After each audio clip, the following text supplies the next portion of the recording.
I'm going to show you some more color options that you can do. So I have used my color palette here to color the page.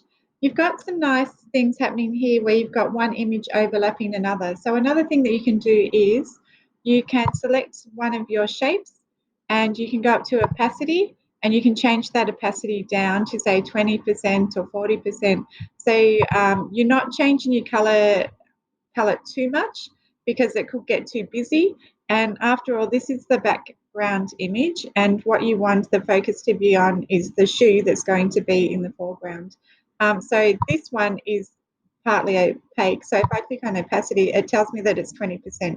So I've already changed that down. So that's 20% of the full color over here, the dark pink one. And then you've got these nice areas that are overlapping because one of them semi-opaque. So you can see a few overlaps happening over here and over here. So it's not just a solid color blocking out another color. You've got nice areas of overlap. So that's something else that you can play around with as well. The other thing is you can go to the tool palette and create a square box like I've already done with a few. And what I can do is while that is selected, so with the selection tool, I have a box selected, double click on the color palette. So this is for the fill and this one here is for the outline. So if I want my fill to be a softer pink, I can select a color there. I can move this slider up and down. I might want to change the color palette entirely and go for something like this. Okay, so then I've got a color palette there. So then exactly the same thing, I can select my shape, use my eyedropper tool and change the color.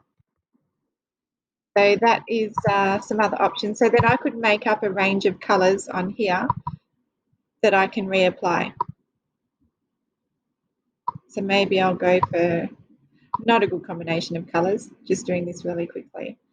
Now, and so on. So I'll just keep those two colors there. Now, if I want to change all those colors, remember I've got this color here. So select same fill color. So then I don't have to be